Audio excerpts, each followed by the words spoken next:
Ayo fikir balik. La'allakum tatafakkarun. Kadzalika yubayyinullahu lakumul ayati la'allakum tatafakkarun. Ulama tafsir kata ayat ni sama ada ayatul kauniyah, alam ini, atau ayat Quran. Allah berikan terangkan supaya kau fikir balik. Rezeki ni kena cari. Carilah yang halal. Ni kita cerita carilah yang halal. Kalau tuan-tuan kerja dalam satu sektor yang nama sektor apa saja tak kisah, tapi dia buat government yang mengaku Islam, tuan-tuan terlibat dengan benda yang haram. Macam sebut tadi lah, macam emas lah kan. Emas pas tak boleh pakai tudung, baju ketat, lagi apa lagi, kain terbelah depan. Dia belah belakang depan sama, haram je. Hidang arak. Rasa-rasa ni lah siapa yang terpalit dosa. First kali kita nak bagi orang kata, nak bagi orang marah lah, memang ada dosa kan. Tapi siapa yang menyuruh perempuan tu pakai gitu, yang suruh si perempuan tu hidang arak? Mas milik siapa? Kerajaan juga dosa. Cari mana mufti, qadi, ustaz, ulama. Dosa tak dosa? Kalau cakap tak dosa memang hebat sungguh lah. Jumpa saya nak suruh buat sini 1 jam, saya ambil lighter 1 jam tak. Kalau tahan kan memang hebat. Testing masuk neraka memang hebat tu. Panas maknanya entah belum boleh masuk neraka lagi.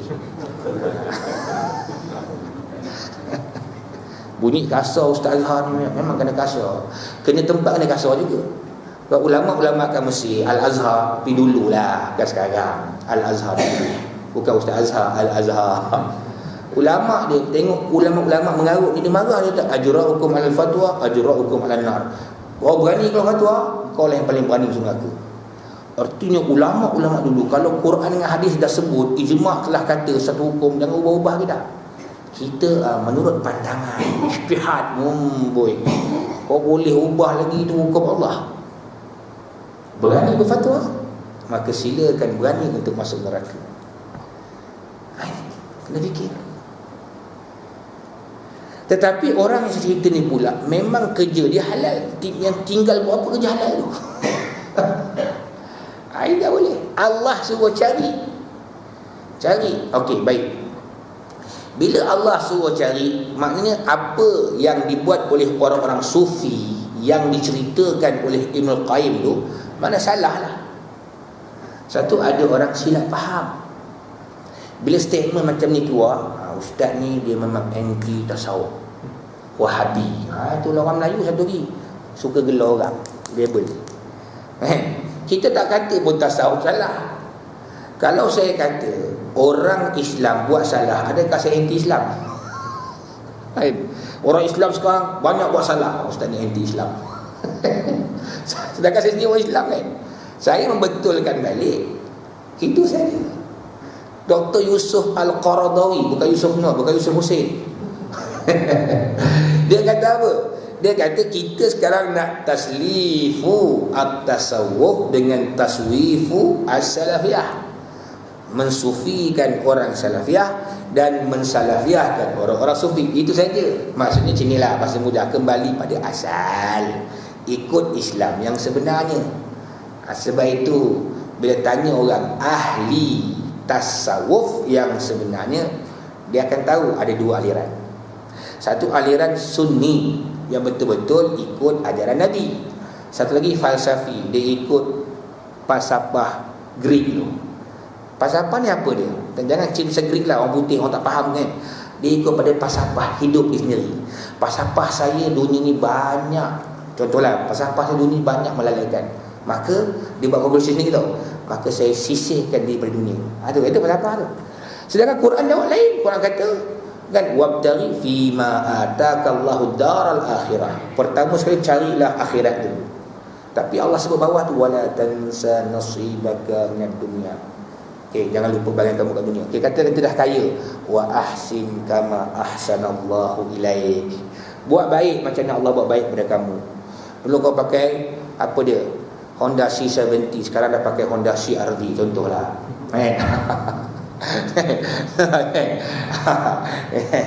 Jadi bila kita dah ada, orang kata senang, maka buat baik pada orang susah. Sebab Allah dah buat baik dengan kau. Itu maksud ayat tu. Mudah je, simple je. Tapi sekarang ni dia dah reverse kan. Dulu C70 Honda, sekarang pakai CR-V. Sekarang ni CR-V tak pakai dah, C70 tak pakai dah. Jalan kaki dia, si kaki. Nampak Haji kan? Dia kata apa? Untuk mendekatkan diri kepada Allah. Salahlah konsep tu. Dia telah masuk konsep rahib, konsep Tok Sami, konsep Tok Cha. Nampak? Tok Cha kan? Tok Cha tak pernah bawa kereta kan, tapi tumpang kereta orang.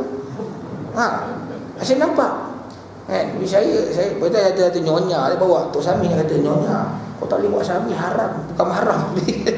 Dia tak faham haram ni. Dia kata Tok Sami, kau haram naik kereta kau perempuan, haram ni.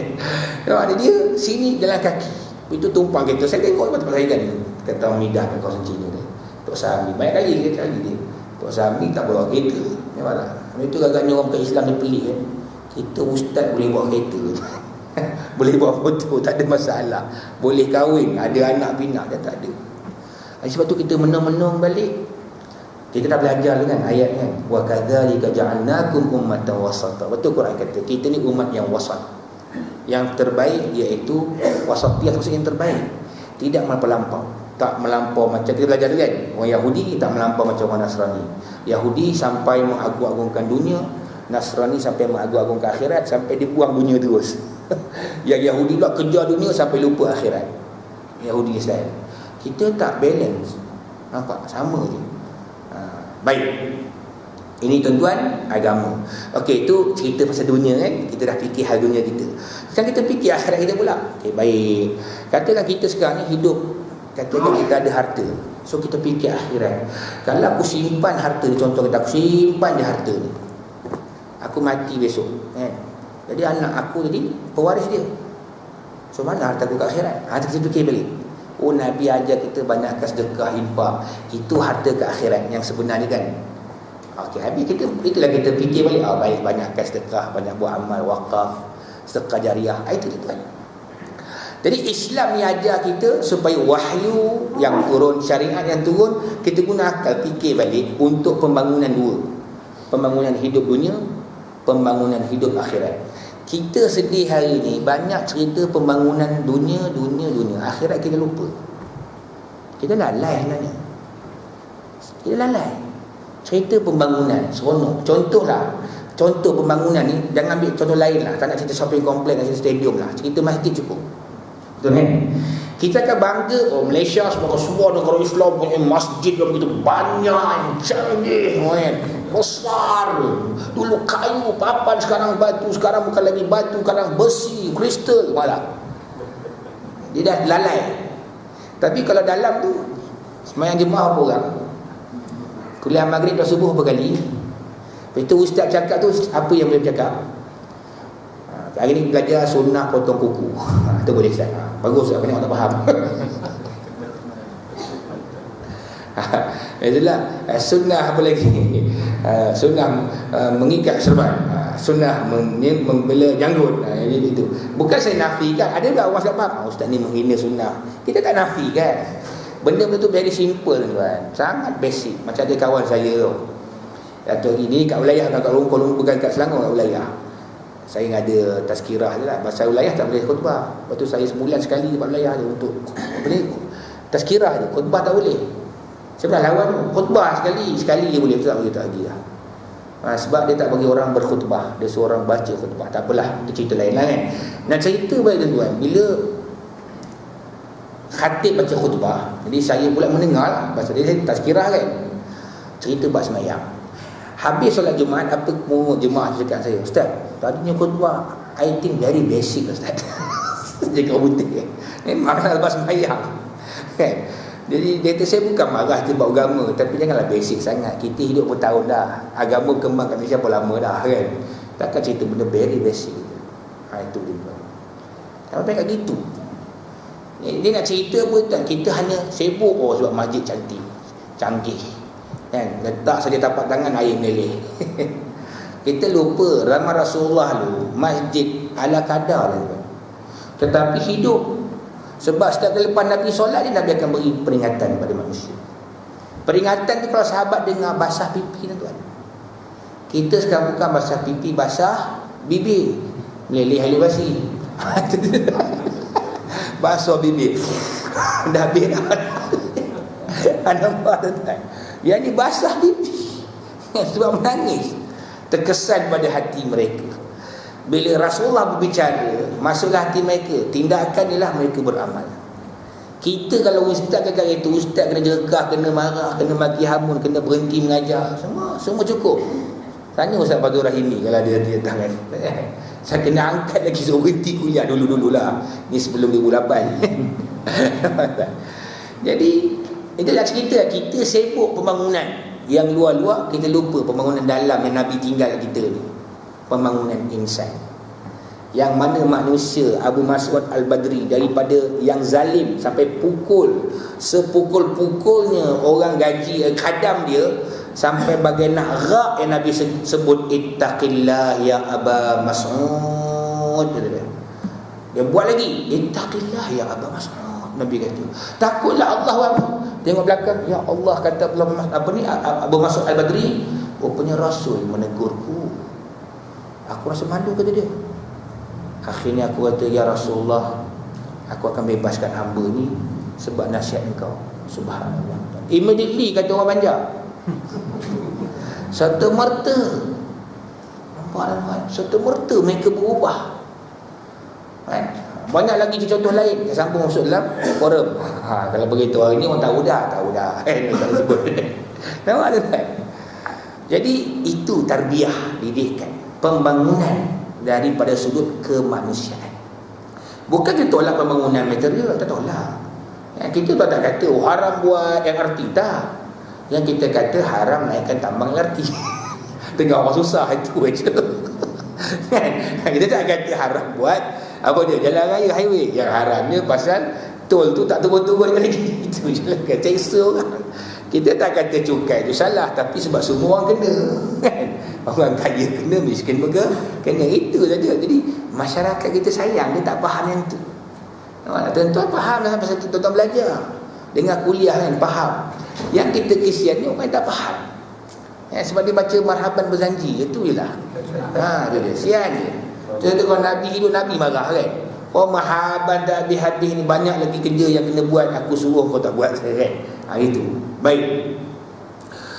Sahibul Fadilah Ahmad Mustafa Al-Maraghi telah mengartikan perkataan Allah yang tersebut bahawa supaya kamu dapat berfikir pada urusan keduanya sekali. Ni. Saya suka Ahmad Mustafa Al-Maraghi ni pasal dia bawa kita supaya fikir balik. Quran tu macam seperti kan. Quran tu dia suruh kita fikir, tadabbur. Betul, boleh baca Quran, bila tadabbur ni tak payah baca panjang, tak apa dah kan. Pendek tapi kesan. Apa kata dia? Hingga terhimpun bagi kamu faedah jiwa dan badan. Apa maksud jiwa dan badan ni? Dan adalah kamu waktu itu menjadi umat yang pertengahan. Quran sebut pertengahan. Tidak seperti orang-orang yang menyangka bahawasanya akhirat itu tidak dapati atau tercapai melainkan dengan meninggal dunia dan menghilang kegunaan-kegunaannya yang menyebabkan mereka rugi dunia dan juga akhirat. Ada orang nak dekatkan diri kepada Allah, buang dunia terus. Oh, jangan pakai kereta, haram. Jangan pakai motor, haram. Habis jalan kaki dia tu. Nampak? Fahaman gitu kan? Oh, jangan makan. Kalau boleh makan sikit-sikit dia. Padahal badan itu perlukan makan banyak. Oh, tak apa, jangan. Kau nak mendekatkan diri kepada Allah Subhanahu Wa Taala. Dulu masa saya belajar dulu kan, ni saya teringat lah, ni terkenang lah kan, kawan saya dulu. Kita budak badan nak besar kan, makan banyak, rasa serang asrama. Dia kata apa? Syekh, jangan makan banyak Syekh. Kenapa? Nanti hati gelap, susah nak badan. Baguslah dia atas tasawuf. Tapi sekarang kita tahu jadi apa? Tasawuf. Tak. Lebih betul dah tasawuf lagi. Dari ulama Syiah. Baru-baru ni saya pergi dekat Mekah, sembang dengan budak kerja Emporium dekat Sofa Tower tu. Dia ceritalah, dia orang Mesir. Yang pekerja-pekerja kau orang Saudi tu kan, semua tu ada Bangla, Burma kan, ada orang Mesir. Dengar slang pun tahu Mesir. Saya tanya, korang ni duduk Mesir, kau tak ronsing ke sisi merintah? Saya tanya kan. Itu kau tengok Syekh Al-Azhar sekarang sokong sisi. Oh ya, kami tak sokong Syekh Al-Azhar tu. Bagus. Itu saya tanyalah, dekat Mesir banyak semua orang Syiah apa cerita? Ya ke? Tempat kami pun sama juga. Dia kata, ada tak diorang bagi duit? Tak tahu lah, tapi Malaysia tak dengar lagi. Saya katalah, Malaysia memang ada. Dia tanya pula, mesti orang tu asal orang tasawuf. Saya kata betul tahu kawan ni. Dia kata kenapa lah? Dia cakap mula-mula gitu. Mula kau tasawuf, lama kau tasawuf tu. Tasawuf dalam edisi Syiah. Maaf tuan. Jadi bila kita cerita balik ni tuan, Allah Subhanahu Wa Taala tak suruh sampai peringkat gitu. Rasulullah sendiri pun ada 6 ekor kuda kan. Saya tak ingat tuan, ada unta, ada berapa ekor, keldai. Pendek kata bukan jumlah satu, semua lebih satu. Kegunaan Nabi, saya apa satu kuda dia 6 ekor. Tertarik sangat pasal kuda semua jenis besar. Nabi tak ambil kuda kecil, kuda padi tak pakai dia. Sebab kuda ni kalau lagi besar, tenaga dia kuat, nak bawa pergi perang. Wal adiyat dhabha. Itu Allah sebut, Allah puji kuda tu. Al adiyat, kuda yang paling laju. Dia macam pelumba lari. Tak? Itu dia fal muriyati qadha. Bila dia belagakan itu kan, keluar dia punya api, percikan api, maju lari. Itu Nabi SAW kenderaannya banyak. Maknanya Nabi pilih yang perlu. Walaupun dalam masa sama Nabi tidak ada rumah macam istana kan? Keperluan dia saja untuk jihad fisabilillah. Tapi kalau orang silap faham, dia kata, oh jangan, duduk dunia ni kau pergi buang semua tu. Habis nak apa? Dalam kaki Syekh. Apa tak? Dalam kaki kan tuan kan. Nah itu sebenarnya dia tahan orang tumpah orang juga kan. Tak? Itu tumpah orang, jangan Syekh, dalam kaki Syekh. Apa? Ni dunia. Siapa juga. Ini. Jadi akhirnya rugi tak dunia akhirat dia? Dekat dunia rugilah kan. Dia tak dapat melancarkan amal ibadah. Dia kata dia pergi masjid dalam kaki. Sampai masjid agaknya orang dah beri salam. Contoh lambat kan, barangkali kan tak? Ataupun dia pergi berpeluh kan. Awal. Kemudian diharapkan kat masjid mana ada kuliah mesti ada makan. Tu tengok kuliah dibatalkan, makan dibatalkan. Rugilah. Dunia berugi. Dekat akhirat pula pasal berugi kan.